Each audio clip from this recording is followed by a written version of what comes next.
السلام علیکم دوستوں، میں امید کرتا ہوں آپ خیریت سے ہوں گے۔ میرے چینل علی رمضان میں خوش آمدید۔ تو آج میں آپ کو بتاؤں گا ایک ایسے شہزادے کی کہانی جس کو آپ سن کر حیران ہو جائیں گے اور آپ کو خود پر بھروسہ ہو جائے گا۔ تو سٹوری کو شروع کرتا ہوں، اور سٹوری کو شروع کرنے سے پہلے میری آپ سے ریکویسٹ ہے کہ اگر آپ میرے چینل پر نئے آئیں تو میرے چینل کو کر دیجیے سبسکرائب، اور ساتھ میں گھنٹی کے نشان کو بھی دبا دیجیے تاکہ میری ہر نئی آنے والی سٹوری آپ تک پہنچ سکے۔ تو ویڈیو کو شروع کرتے ہیں۔ یہ ایک ایسے شہزادے کی سٹوری ہے جس کو ہر کوئی اس کو دیکھ کر کہتا تھا یہ کام تو ناممکن ہے، ٹھیک ہے۔ تو میں آپ کو سٹوری بتاتا ہوں۔ شہزادے کی خواہش نے بادشاہ کو ایک عجیب کشمکش میں مبتلا کر دیا تھا۔ میری سالگرہ کے تحفے کے طور پر بس میرا ایک مجسمہ بنوا دیجیے۔ شہزادے کے یہ الفاظ بادشاہ کے ذہن کے گوشوں میں مسلسل گونج رہے تھے۔ اپنے بیٹے کی اس انوکھی تکلیف کو تو بادشاہ پہلے ہی سہ نہیں پا رہا تھا۔ 11 سالہ بیٹا جو کل ساری سلطنت کا وارث بننے جا رہا تھا، اپنے قدموں پر سر اٹھا کر کھڑا بھی نہیں ہو سکتا تھا۔ اس کی کمر میں خم تھا۔ ایک بادشاہ کے لیے یہ بہت بڑا عیب تھا۔ رایا کے لوگ کیا سوچیں گے؟ دشمن تو ہمارے آنے والے بادشاہ پر ہنسیں گے۔ اس عظیم الشان سلطنت کا مستقبل ایک ایسے شخص کے ہاتھوں میں ہوگا جس کی کمر سیدھی نہیں ہو سکتی، جو تخت پر بیٹھا نہیں لڑھکا ہوا ہوگا، جس کا سر اس کی کمر کی طرح جھکا ہوا ہے، ٹھیک ہے۔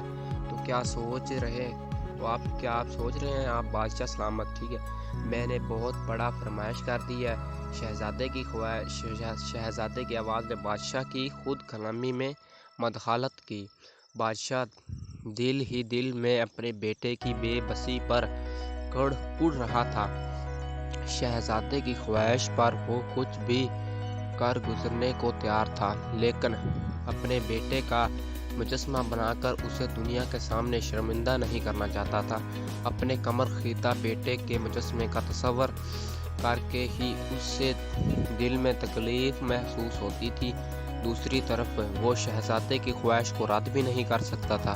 اس نے شہزادے کی توجہ مجسمے سے ہٹانے کے لیے کہا، بہت خوب بیٹا، بڑی اچھی بات ہے، لیکن شاید تم اس کے علاوہ کچھ اور بھی لینا چاہو گے۔ کہو تو تمہیں ایک عالی شان۔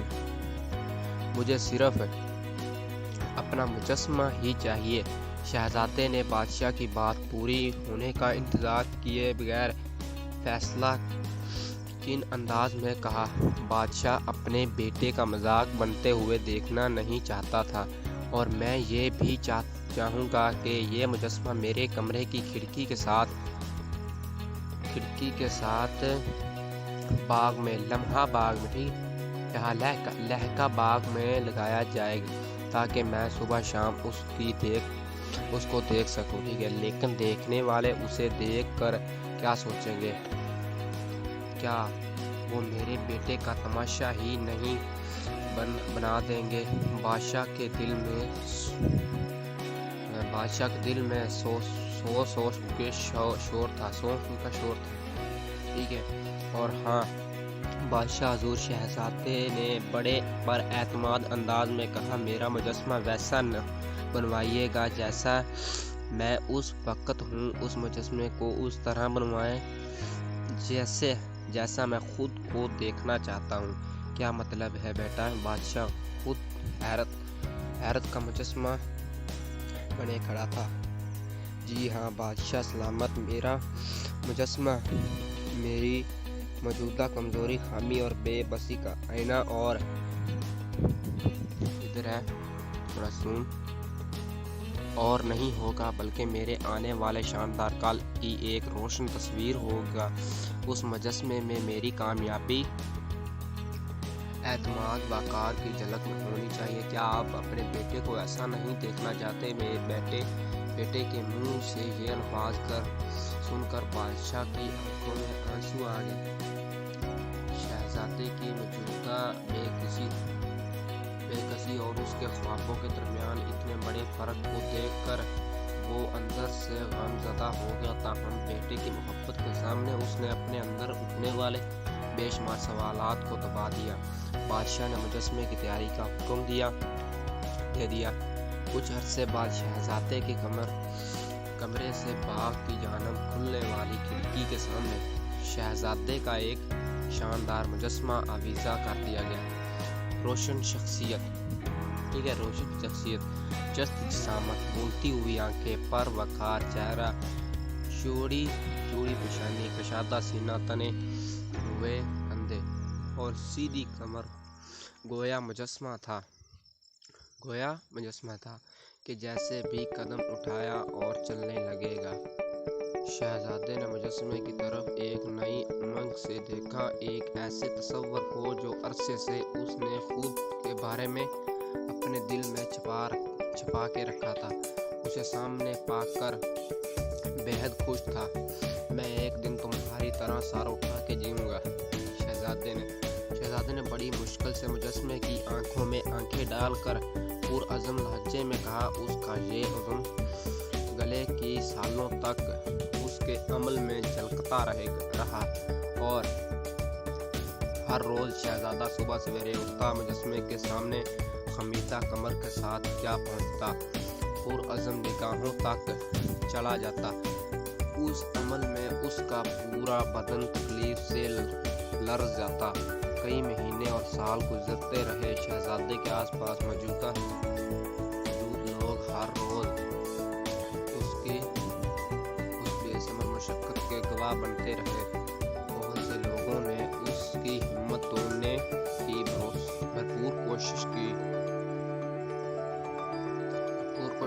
اس کے اپنے عزیز دوست، خاندان کے افراد، مشیروں، وزیروں، حکیموں، طبیبوں نے باری باری اس جان لیوا ایکسرسائز سے باز رہنے کی تاکید کی، لیکن شہزادے نے کسی کی ایک نہ سنی۔ وہ اپنی دھن میں پکا تھا۔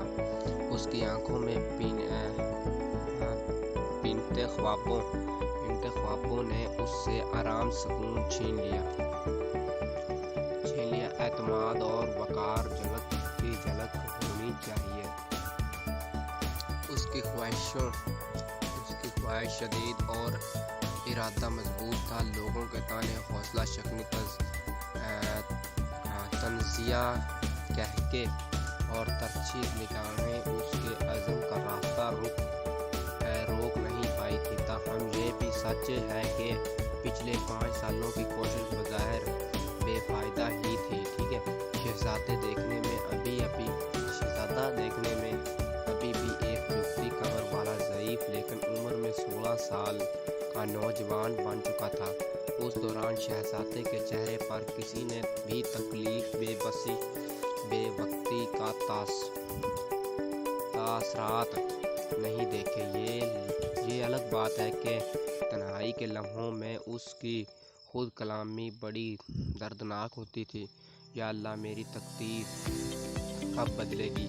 آخر میں کب تک اسی حال میں رہوں گا؟ میرا سر کیوں جھکا رہتا ہے؟ میری تکلیفیں کب چھٹیں گی؟ کب میری کوششوں کا ثمر میری جھولی آن پڑے گا؟ کئی بار اپنے اندر کا نقاد اس کی بڑی سخت قسم کی کلاس دیتا، کوئی فائدہ نہیں ہونے والا، کیونکہ ہر روز دوسروں کے سامنے تماشا بنتے ہو۔ یہی حقیقت ہے۔ اپنے وجود کو سچ مان لو، اپنی مزدوری سے مت بھاگو، سچ سے منہ نہ موڑو۔ تم کیسے اپنے ہی ہاتھوں خود کا مذاق اڑا سکتے ہو؟ 5 سال تم نے یہ سب کر کے دیکھ لیا، اب باز آ جاؤ، سدھر جاؤ اور حالات سے سمجھوتا کرو۔ اپنے اندر کی یہ آوازیں سن کر اس کا حوصلہ ٹوٹ جاتا، اس کا تکیہ رات کو آنسوؤں سے بھر جاتا، لیکن یہ آنسو اگلے روز اس کے عزم کے رستے کا ناقابل عبور سمندر نہ بن پاتے۔ وہ ہر روز ایک نئے والوز سے اٹھتا، اپنے مجسمے کے سامنے پہنچ کر پرجوش لہجے میں کہتا، تم میری اصل حقیقت ہو، میں تمہاری طرح بننا چاہتا ہوں۔ تم میرا کل ہو، میں نظر آج کی تکلیف دہ زندگی پر نہیں بلکہ تمہاری آنکھوں میں جادو خوابوں پر ہے۔ ان خوابوں کو میں پورا کر کے دکھاؤں گا۔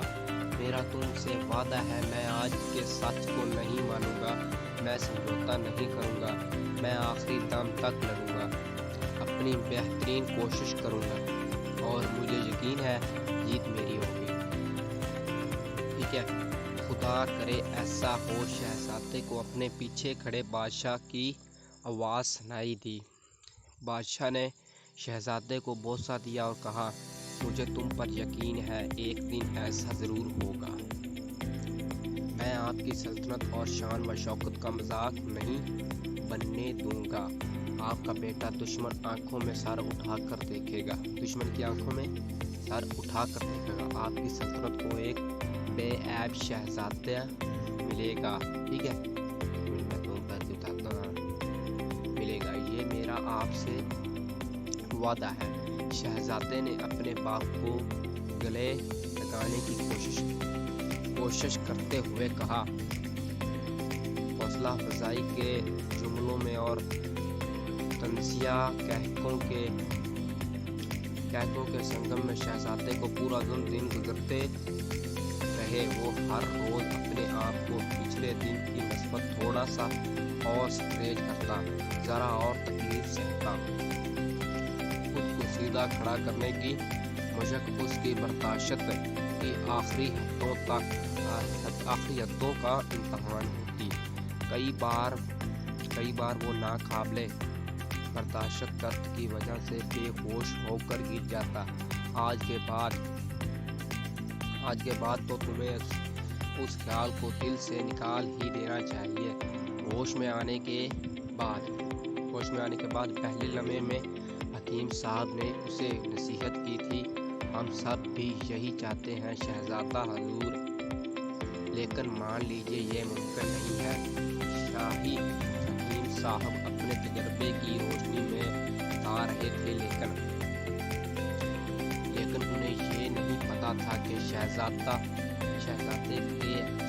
کا ذاتی حکیم اس کا اپنا مجسمہ ہے۔ اسے حوصلہ اور ہمت کے اتنے انجیکشن لگا چکا ہے کہ اب اس کی طرح دعاؤں کا اس پر کوئی اثر ہونے والا نہیں تھا۔ اسے اپنے ہی مجسمے سے ہمت ملتی تھی، اپنے ہی پروقار زندگی کا تصور اسے ہر لمحے اپنی طرف بلاتا تھا، کھینچتا تھا، پکارتا تھا، لبھاتا تھا۔ ٹھیک ہے دوستو، تو ویڈیو بہت لمبی ہو چکی ہے، تو اس کا اگلا پارٹ میں آپ کو نیکسٹ ویڈیو میں بتاؤں گا۔ تو اگر آپ کو اس کا اگلا پارٹ سننا تو آپ میرے چینل کو کر لیجیے سبسکرائب اور دوسری ویڈیو کا انتظار کیجیے۔ خدا حافظ۔